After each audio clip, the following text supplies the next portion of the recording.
আসসালামু আলাইকুম। আশা করি সকলে ভালো আছেন। তো আপনারা অনেকে হয়তোবা ফ্রিল্যান্সিং বা আউটসোর্সিং সম্পর্কে শুনছেন, অনেকে নামটা শুনতেছেন, আর অনেকে জানতে চান যে আসলে এটা কী জিনিস বা এটা কিভাবে করে। আপনি দেখবেন যে আশেপাশে শোনা যাচ্ছে বা আপনার এলাকায় অনেক মানুষ এই ফ্রিল্যান্সিং করতেছে বা এই ধরনের কথা আপনারা রিসেন্টলি অনেক শুনতে পাচ্ছেন। তো আজকের এই ভিডিওতে আমি মূলত আপনাদেরকে এটা বোঝানোর চেষ্টা করব যে ফ্রিল্যান্সিং আসলে কী, এটা কিভাবে করতে হয়, কেন করবেন, বা করতে কি কি যোগ্যতা লাগে, এ ধরনের বেশ কয়েকটি প্রশ্নের উত্তর দেওয়ার চেষ্টা করব। তো সর্বপ্রথম চলুন ফ্রিল্যান্সিং কী এই জিনিসটা জানা যাক। ফ্রিল্যান্সিং আসলে কী? ফ্রিল্যান্সিং কী যদি আপনি জানতে চান, ফ্রিল্যান্সিং হলো একটি মুক্ত পেশা, যে পেশাতে আপনি স্বাধীনভাবে অনলাইনে কাজ করার একটা পদ্ধতি। স্বাধীনভাবে অনলাইনে কাজ করার একটা পদ্ধতি। এখানে আপনি কোনো অফিসে চাকরি না করেও ক্লায়েন্টের জন্য প্রজেক্ট ভিত্তিক কাজ করতে পারবেন। কাজ শেষে আপনি আপনার পারিশ্রমিক নেবেন। এটা হচ্ছে এমন একটা কাজ যে কাজের জন্য আপনাকে কোনো অফিসে যাওয়া লাগবে না, আপনাকে কারোর কথা শুনতে হবে না। আপনি নিজের মতো একটা নিজের স্কিল শিখবেন, সেই স্কিলের কাজ আপনি খুঁজে বের করবেন, সেটা দেশের মধ্যে হোক দেশের বাইরে হোক, তাদের কাছ থেকে আপনি কাজ পাবেন। সেই কাজগুলো আপনি তাদেরকে আপনার টাইমে আপনি করবেন, সকালে হোক বিকালে হোক সন্ধ্যায় রাতে, আপনার যখন ভালো লাগে তখন সেই কাজটা আপনি করবেন, করে ক্লায়েন্টদেরকে আপনি কাজটা বুঝাই দিবেন। এটা হচ্ছে মুক্ত পেশা বা স্বাধীনভাবে আপনি আপনার কাজগুলো করতে পারবেন। এটাকে মূলত ফ্রিল্যান্সিং বলে, বা এটাই হচ্ছে ফ্রিল্যান্সিং। তো ফ্রিল্যান্সিং কিভাবে কাজ করে বা ফ্রিল্যান্সিং কি আসলে কিভাবে করতে হয়, কোথায় পাওয়া যায়, এগুলো আপনি হচ্ছে ফাইবার, আপওয়ার্ক বা ফ্রিল্যান্সার এরকম নামে বেশ কিছু মার্কেট প্লেস আছে, বা আরও অনেক ধরনের মার্কেট প্লেস আছে। সেই সমস্ত মার্কেট প্লেসে যাদের এই কাজগুলো প্রয়োজন, তারা ওই মার্কেট প্লেসে এসে কারা কাজ করতে পারে তাদেরকে খোঁজে। আবার যারা এই কাজগুলো করতে পারে, ফ্রিল্যান্সার যারা যারা এই কাজগুলো জানে, তারাও ওই সমস্ত মার্কেট প্লেসে ওই জায়গায় যেয়ে কাজগুলো আসলে খোঁজে যে কাদের এই কাজটা প্রয়োজন। তো এরকম খোঁজাখুঁজির মাধ্যমেই মূলত কাজ পাওয়া যায়। তো সেই কাজগুলো করার পরেই মূলত সেখান থেকে কিছু টাকা পয়সা ইনকাম করা যায়। এটা হচ্ছে ফ্রিল্যান্সিং, মূলত এইভাবে করতে হয়। তো আরেকটা বড় প্রশ্ন, সেটা হচ্ছে কারা ফ্রিল্যান্সিং করতে পারে বা কারা করতে পারবে। তো এই ফ্রিল্যান্সিং এমন জিনিস যেটা যে কেউই করতে পারে। সে একজন স্টুডেন্ট হোক, সে একজন গৃহিণী হোক, সে চাকরিজীবী হোক, ব্যবসায়ী হোক, ছেলে হোক মেয়ে হোক, যে কেউই এই কাজটা করতে পারবে। শুধুমাত্র একটা স্কিল, একটা নির্দিষ্ট কাজ আপনাকে শিখতে হবে। এই কাজটা শেখার পরে আপনি সেই কাজটা, সেই স্কিলটা আপনি অন্যদের কাছে সেল করতে পারবেন। অন্যদের কাছে সেল করা বলতে, আপনি যে কাজটা শিখেছেন সেই কাজটা আপনি বিভিন্ন বাইরের দেশের হোক বা নিজের দেশের হোক, মানুষের কাছে আপনার সার্ভিসটি বিক্রি করবেন। তো ফ্রিল্যান্সিং করতে আসলে কি কি যোগ্যতা লাগে, এই জিনিসটা আমাদের সবারই জানার ইচ্ছা হয়। আপনার যে কোনো একটা কাজ শিখতে হবে। ফ্রিল্যান্সিং সেক্টরে আসলে যে কাজগুলো আছে, এই কাজগুলোর মধ্য থেকে একটা কাজ আপনাকে বাছাই করে কোন কাজটা আপনার জন্য ভালো, কোনটা আপনি করতে পারবেন, এরকম একটা কাজ আপনাকে শিখতে হবে।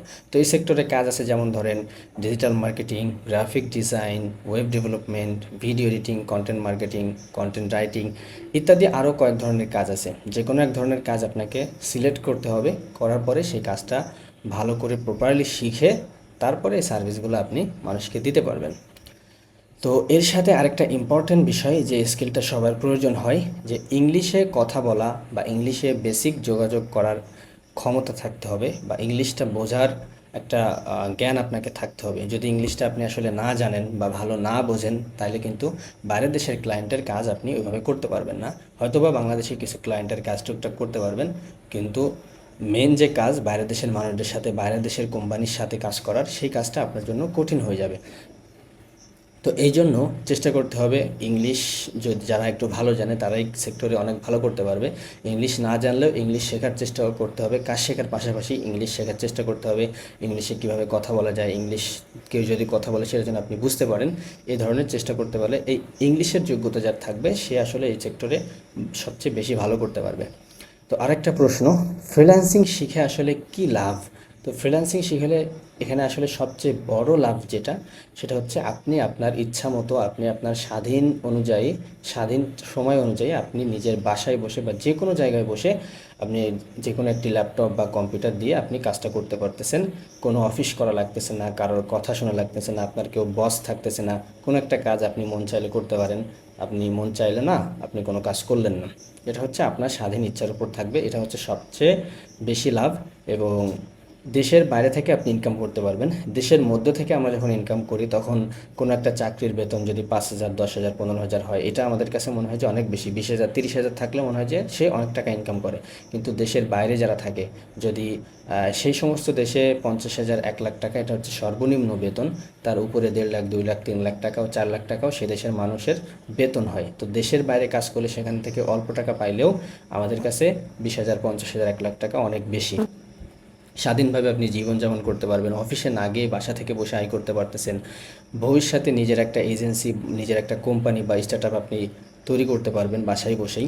ফ্রিল্যান্সিং শেখার সঠিক উপায় কী? তো ফ্রিল্যান্সিং শেখার সঠিক উপায়, বেশ কিছু উপায় আছে, যার মধ্যে আপনাকে প্রথমে একটা নির্দিষ্ট স্কিল বাছাই করতে হবে, যে আপনি আসলে কোন স্কিলটি শিখতে চাচ্ছেন সেটা আপনাকে সর্বপ্রথম বাছাই করতে হবে বা সিলেক্ট করতে হবে। সিলেক্ট করার পরে আপনি সেই স্কিলের উপরে আপনি ইউটিউবে যে সার্চ দিতে পারেন বা গুগলে যে সার্চ দিতে পারেন যে এইটা কিভাবে শিখতে হয়। আপনি যদি সাপোজ ধরেন যে গ্রাফিক ডিজাইন আপনি সিলেক্ট করলেন, তো আপনি ইউটিউবে যে সার্চ দিবেন যে গ্রাফিক ডিজাইন কোর্স, এই ধরনের যদি সার্চ দেন দেখবেন অনেক ধরনের ভিডিও আসবে, অনেক ফ্রি কোর্স আছে ইউটিউবে। তো সেগুলো থেকে আপনাকে আমি সাজেস্ট করব, সেগুলো থেকে প্রথমে আপনার সেখান থেকে শেখা উচিত ফ্রিতে। তারপর হয়তো বা পেইড অনেকে কোর্স করায়, অনেক এজেন্সি আছে, অনেক কোর্স বিক্রি করে, ফেসবুকে দেখবেন, ইউটিউবে দেখবেন। তো তাদেরকে যে কোনো একটা ভালো জায়গায় খুঁজে তাদের কোর্সে জয়েন হয়ে একটা প্রফেশনাল মানের অ্যাডভান্স লেভেলের একটা কোর্স করলে মোটামুটি আপনি সেই স্কিলের উপর এক্সপার্ট হতে পারবেন। তো এইভাবে আসলে কাজ শেখা যায়। তো প্রথমে আপনাকে সর্বপ্রথম একটা স্কিল সিলেক্ট করতে হবে, তারপরে সেই স্কিলের উপরে ইউটিউব, ফেসবুক থেকে ভিডিও দেখে ফ্রিতে শেখার চেষ্টা করতে হবে। ফ্রিতে যখন আপনি শিখে যাবেন মোটামুটি, তারপরে আপনি একটা কোর্সে জয়েন করতে পারেন।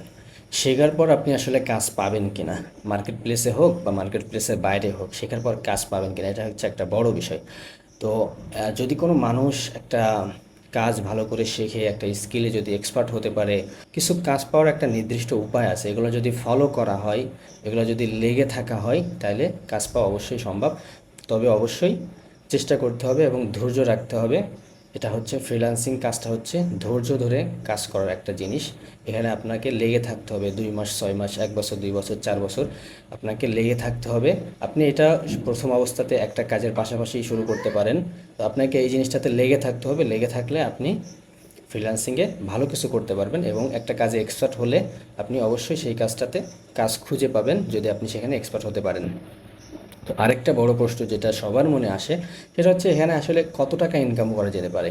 তো ফ্রিল্যান্সিংয়ের যারা আসে, এরা প্রথমে একটা স্কিল শেখার পরে প্রথম অবস্থাতেই 5-10 হাজার, 15,000 টাকা মাসে ইনকাম করা আসলে খুবই ইজি বিষয়, যদি আপনি কাজটা আসলে শিখতে পারেন ভালো করে। তো এখানে এই সেক্টরে যারা অভিজ্ঞ আছে, 5 বছর, 10 বছর, 15 বছর যারা কাজ করতেছে, যারা একটু এক্সপার্ট হয়ে গেছে, তো তারা এই সেক্টরে আপনার 50,000, 1 লাখ, তার বেশি অনেকে ইনকাম করে। এটা হয়তো বা শুনতে একটু আম, অবাস্তব মনে হতে পারে, কিন্তু এটা আসলে সত্য যে এই সেক্টরে 50,000, 1 লাখ, 2 লাখ টাকা মাসে ইনকাম করা কোনো বিষয় না, যদি আপনি এক্সপার্ট হতে পারেন, যদি আপনি ইংলিশে কমিউনিকেশন ভালো করতে পারেন, তাহলে আপনার জন্য এটা খুবই সহজ। আপনি আসলে এই সেক্টরে না আসলে বা যতদিন আপনি ইনকাম করতে না পারবেন, ততদিন না আসলে এটা আপনার কাছে অসম্ভব মনে হবে। তো এটার সম্ভব কিভাবে হতে পারে আমি একটু আপনাকে ধারণা দিই। দেখেন, বাংলাদেশের বাইরে যে সমস্ত কান্ট্রি আছে, আমেরিকা বা কানাডা বা যে সমস্ত কান্ট্রি আছে, এগুলো কান্ট্রিতে একজন মানুষ একটা কাজ করানোর জন্য তাদের দেশের মানুষকে দিয়ে যদি কাজ করাতে যায়, তাহলে দেখা যায় যে তারা 10,000 টাকা চাই। তাদের দেশের মানুষের দিয়ে কাজ করাতে ছোটো একটা কাজ 10,000 টাকা চাইতে পারে। তো তারা যদি বাংলাদেশের মানুষকে দিয়ে কাজ করাতে আসে, সেই কাজটা বাংলাদেশের মানুষ অথবা দেখা যায় যে 100 টাকায় করে দিচ্ছে। তো ওই 100 টাকা আমাদের কাছে যদি চলে আসে, তাহলে সেটা আমাদের কাছে অনেক টাকা হয়ে যাবে। তাদের দেশের কারেন্সি যদি $100 যদি আমাদের দেশে আসে, তো $100 আমাদের এখানে ভাঙালে এখন হয়তো 12,000 বা 15,000, 10,000-এর বেশি হবে আর কি।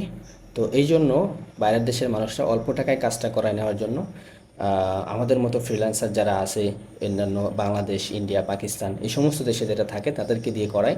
তারা অল্প টাকায় করে নিতে পারে এবং আমরা করলে আমরা বাসায় বসে অনেক টাকা ইনকাম করতে পারি। তো এই জন্য ফ্রিল্যান্সিং সেক্টরে আসলে অনেক টাকা ইনকাম করা সম্ভব, যদি আপনি যে কোনো একটা স্কিলের উপরে এক্সপার্ট হতে পারেন, আপনি যদি ধৈর্য ধরে থাকতে পারেন, আপনি যদি ইংলিশ কমিউনিকেশন ভালো করতে পারেন, তাহলে এটা অসম্ভব কিছুই না। কতদিনে আসলে ফ্রিল্যান্সিং জিনিসটা শেখা সম্ভব? তো ফ্রিল্যান্সিংটা হচ্ছে আপনার একটা স্কিল, আপনার নির্ভর করবে যে আপনি কোন জিনিসটা শিখতে চাচ্ছেন। যদি আপনি গ্রাফিক ডিজাইন শেখেন তাহলে হয়তো বা 3 মাস 6 মাস বা 1 বছর লাগতে পারে একবারে এক্সপার্ট হতে। এরপরে প্র্যাকটিস করতে হবে। তারপরে আপনি ডিজিটাল মার্কেটিং শিখলে হয়তো বা 3 মাস 4 মাস এরকম লাগতে পারে। আরও অন্যান্য স্কিল আছে। তো সাধারণত 3 মাস থেকে 6 মাস এরকম সময় লাগে। তো তারপরে আপনার এক্সপার্ট হতে বা করতে আরও আস্তে আস্তে সময় লাগবে। যখন আপনি কাজ করতে থাকবেন তো আপনি আস্তে আস্তে এক্সপার্ট হবেন। তো আপনি একটা সাধারণ টাইম ধরতে পারেন যে 3 মাস 6 মাস একটা সময় লাগে ফ্রিল্যান্সিংয়ের যে কোনো একটা স্কিল মোটামুটি একটা বেসিক লেভেলে শিখতে। তো এই সেক্টরে আসলে প্রতিযোগিতা কেমন আছে যদি এই প্রশ্ন করেন, তো এই সেক্টরের প্রতিযোগিতা আসলে অনেক। বাংলাদেশে আপনি যে কোনো সেক্টরে যান না কেন সেখানে প্রচুর প্রতিযোগিতা আছে, কিন্তু একটা ল্যাক আছে, সেটা হচ্ছে এক্সপার্ট মানুষের। যে কোনো সেক্টরে আপনি যদি লোক খুঁজতে চান, আমরা আসলে কাজ করে আমরা বিভিন্ন সেক্টরের জন্য লোক খুঁজতে যাই, তো খুঁজতে গেলে দেখি যে অনেকে আছে কিন্তু আসলে তারা এক্সপার্ট না। তো এক্সপার্টের অভাব আছে। শুধু অনেক মানুষ চিন্তা করে যে শুধু একটুখানি শিখে সে আসলে কাজে চলে যায়। বাংলাদেশের মানুষ খুব সহজে ইনকাম করতে চেষ্টা করে। তো এই জন্য এই সেক্টরে সবাই বেসিক শিখেই চলে আসে ইনকাম করতে। এই জন্য এক্সপার্ট মানুষের অভাব আছে। যদি আপনি এক্সপার্ট হতে পারেন তাহলে আপনার জন্য আসলে এই সেক্টরে একটা বড় অপরচুনিটি এখন পর্যন্ত আছে। তো এই হচ্ছে আজকের ভিডিও। আশা করি আপনাদের সকলের ভালো লেগেছে। যদি ইনফরমেশনগুলো পছন্দ হয় এবং আপনাদের যদি কোনো প্রশ্ন থাকে, অন্য কোনো প্রশ্ন, এবং যদি চান যে প্রত্যেকটা বিষয় আলাদা আলাদা একটা ভিডিও বানানোর জন্য, তো অবশ্যই কমেন্ট করে জানাবেন। আমি ইনশাল্লাহ চেষ্টা করব আপনাদেরকে এই বিষয়গুলো আরও ক্লিয়ার করে দেওয়ার জন্য। তো সবাই ভালো থাকেন। আল্লাহ হাফেজ। আসসালামু আলাইকুম।